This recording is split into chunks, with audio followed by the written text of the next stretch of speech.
15 principles I realized by the age of 15. I'm 15 years old. Some will say that's too young to draw conclusions about life, but I believe lessons come not with age, but with experience. I'm an old soul, and my experience is rich. I went through enough difficulties in my first 10 years of life, but only now I'm ready to make conclusions, which is why I've been doing a lot of self-reflection lately and have realized a lot. Many adults reach these principles over decades, or never reach them at all. My parents are like that. Today I'll share 15 principles that have made my life happier and more conscious. I hope they help you too. We create our perception of the world.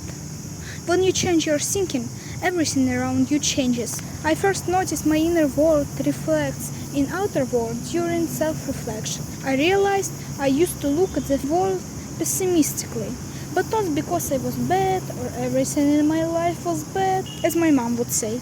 Rather, the pessimism formed because of endless night terrors. I'd wake up in a cold sweat and tears. Little kids are sensitive to dreams, and some people, like me, feel dreams in their bodies, including nightmares. Later came insomnia. I subconsciously resisted sleep and would finally crash near morning from exhaustion. I also had stage 3 adenoids the first 6 years of my life, which meant I couldn't breathe with my nose. I even had surgery at the age of 3, but it didn't help. Add parental pressure, raised hands up to about age of 9, and the fact that my mom worked at a job she hated and would come home telling sad stories about how unfair everything was.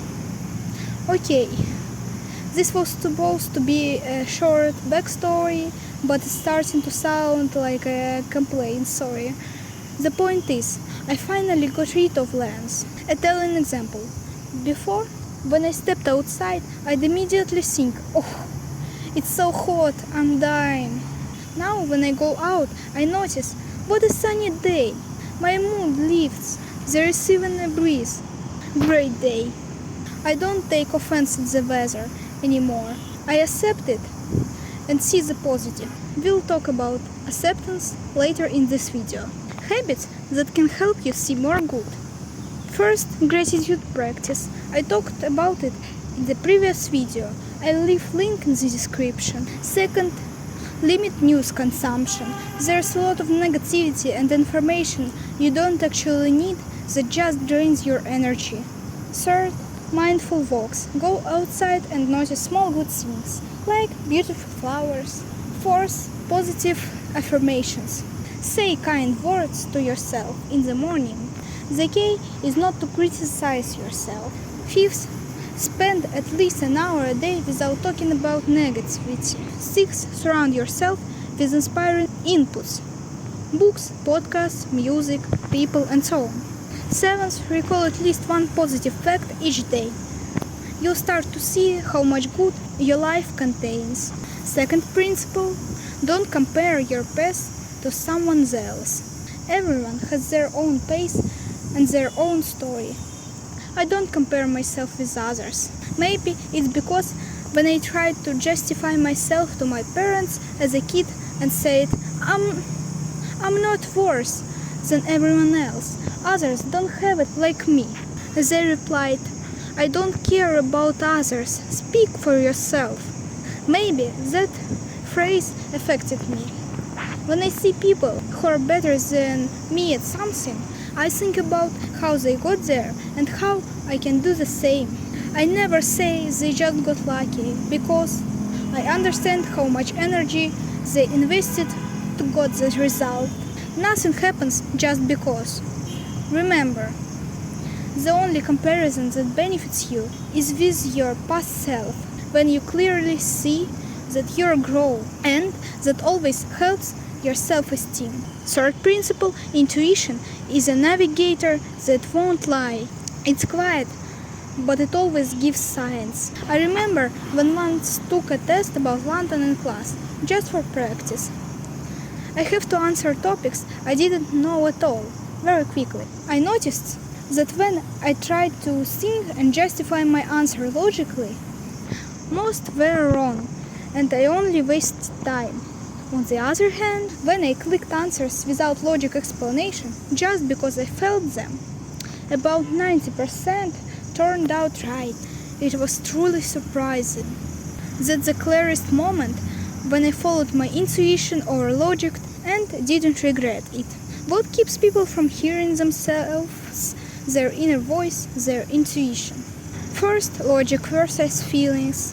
From childhood, we are taught to be reasonable, so many suppress what can't be explained logically or scientifically. Second, fear of mistakes. People are afraid to trust themselves in case they're wrong.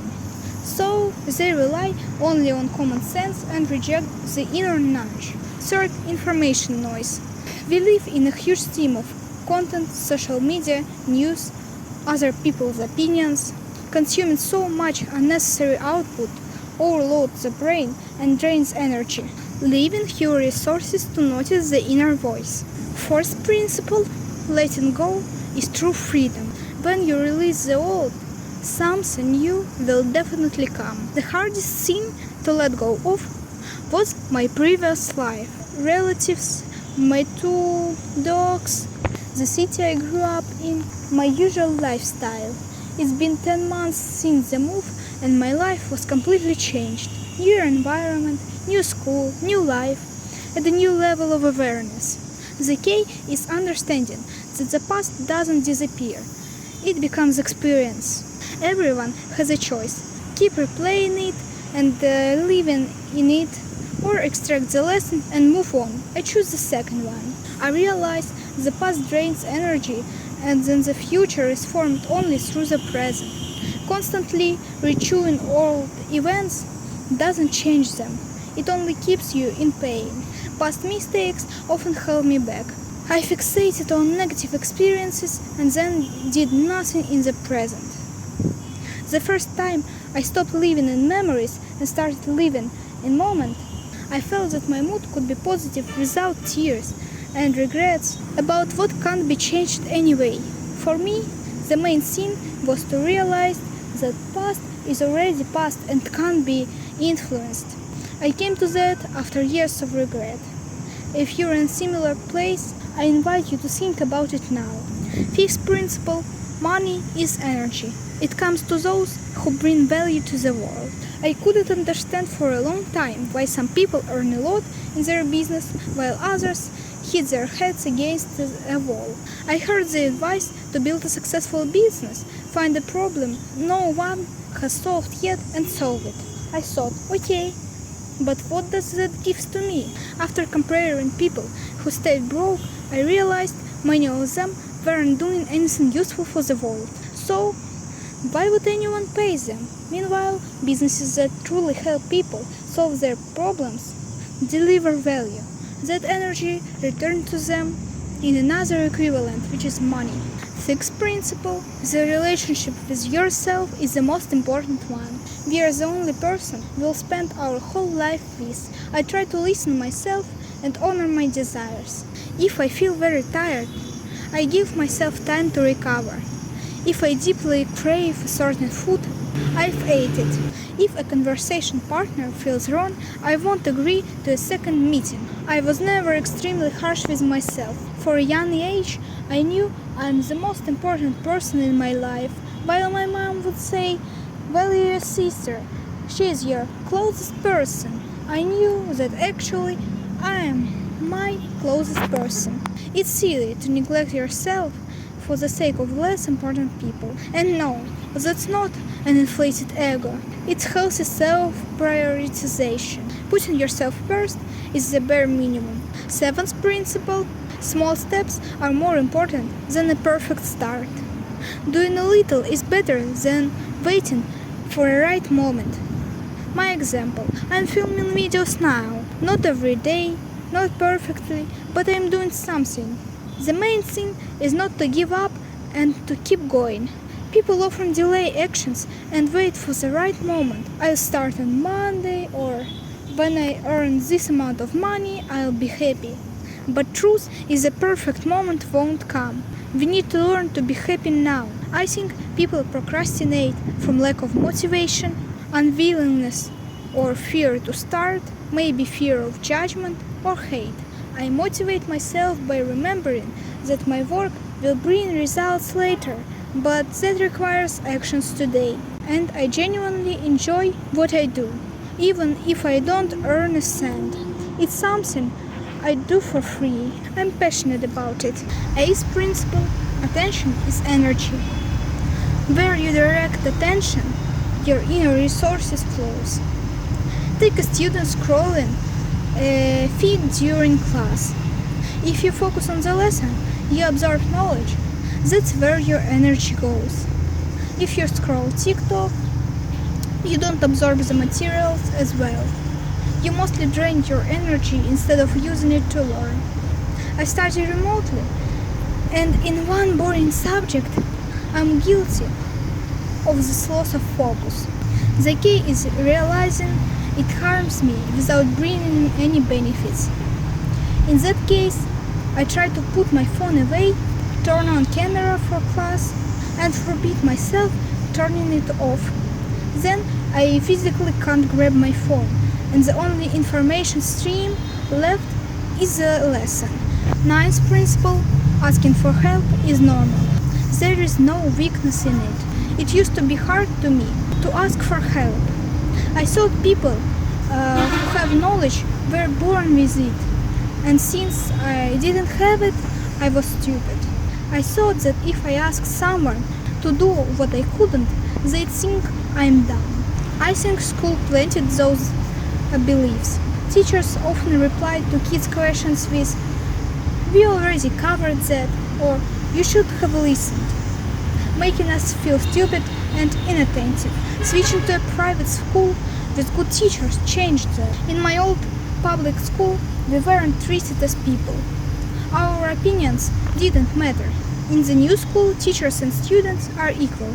Just as a teacher can complain about student, a student can complain about teacher, and we're heard. The teacher gets a talk. When I ask a question, I'm not shamed. They can explain the same things 10 times until I understand, and even praise me for not staying silent. That shows me not everyone in this world ignored my opinion, and I don't have to keep quiet. To those who are shy to ask for support, like I once was, people aren't born smart. Everything they know, they learned from other people who explained it to them. And that's normal. When you ask questions, you grow. You're not showing vulnerability. Curiosity is beautiful. 10th principle: miracles love prepared ground. If you want change, build a foundation for it. Take money. It's very unlikely that a large sum will just fall on your head. And even if it does, you might blow it on the illusion of a rich life. But if you have prepared the ground, say a business, education, financial literacy, you're more likely to earn that sum, not lose it, but invest it wisely and get even more. In a sense, I'm preparing myself for changes too. I grew and studied. I have grown a lot emotionally. And now I'm ready for any hate and won't break. I learned to ignore even my mom's and grandmother's opinion when, in one voice, they called me fat at the age of 10, when my appetite woke up beyond a liter of water for the whole day. If I hadn't learned to resist that, I might now suffer from an eating disorder. But I'm fine. Yes, I still love to eat, but I can take care of myself. My weight has never been over 52 kilograms at the height of 160 centimeters. I think that's totally fine. 11th principle: control can be an illusion. There is no point trying to control what's beyond you. I've always understood this, but my mom still hasn't. For example, she reads the news every day, and there is a lot of negativity. She reads, gets upset, and spends the whole evening in a bad mood because of it. I tried to show her that her reading about accidents changed nothing. Unfortunately, she refuses to accept it. The most important step to escape the illusion of control is to recognize a problem. Once you see it, it's easier to eliminate it. For example, to stop reading the news, leave the Telegram channels. If it's a separate app, delete it. If you can't delete it, set a screen time limit in your digital well-being settings. 12th principle: acceptance is understanding, not agreement. It means seeing reality as it is and deciding what to do next. For example, I have asymmetrical ears because when I was a baby, my mom put me to bed. She bent one ear awkwardly. Now that ear is a bit bigger and sticks out more. It used to irritate me so much. I was angry at her clumsy mistake. But over time I realized the empty resentment can't change it. There is no point. This is my clearest example of resisting something and eventually accepting it. But acceptance isn't agreement. I used to think I'd get a surgery to fix that ear. I disliked it that much. Now I barely notice it. I finally accepted it. I accept the strain in myself, but I'm not agreeing to live with it forever. Maybe I'll change it one day, but for now I accept it. What I meant is accepting your imperfect self is not accepting hopeless. You can work on yourself and change your appearance, and that's great. When I stopped resisting this fact, I felt happier and more cheerful. 13th principle: confidence is calm. It's not about loudness, it's about inner support. For me, being confident means not doubting or wavering in the face of trials, seeing myself as strong and capable despite others' opinions. When I grew and learned, I trained my confidence. I think to build confidence, you must also dare to leave your comfort zone. My story: I didn't know English well, but I needed to pass an entrance interview for a school where I've now studied for a year in England. I failed the first interview, prepared for 2 months for the second, and passed. On the first day of classes, I stayed calm because I thought, if I pass the interview for this class, I can handle it. Yes, when you're studied your whole life in Russian and suddenly you're dropped into a fully English IT lesson with not a single Russian word, it's hard at first. At first 2 weeks I had bad headaches. After 5 hours of classes in a foreign language, all I wanted was to lie down and not do homework, also in English. But I didn't doubt my choice. And now I'm ready for any English learning. I'm sure I can bear it.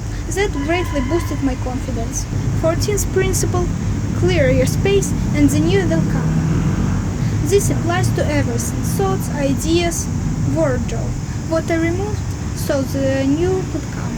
Physics decluttered my room and wardrobe before the move. Took only what I wear and use.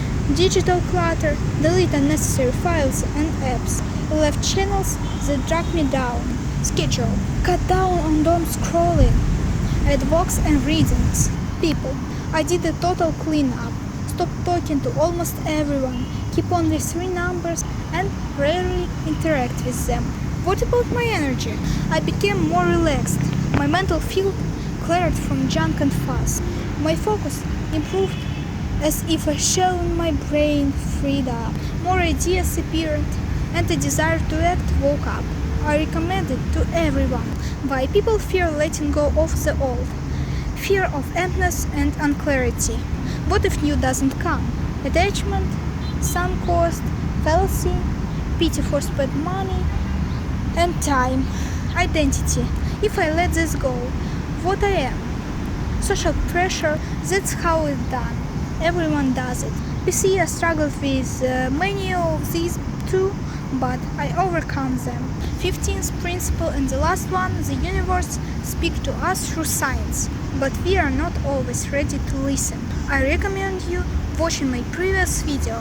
I dedicated 10 minutes to this topic. Link in the description and here how it looks like.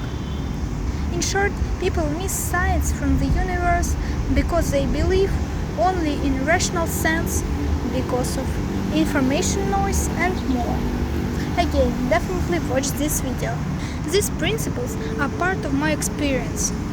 They have helped me become calmer, happier, and more confident. Maybe some of this resonated with you. Tell me in the comments which principles feels closest to you, and remember, you can change your life at any age. Everything starts from inner world. Definitely like this video, leave a comment, subscribe to the channel, check out these other videos, and see you soon. Goodbye.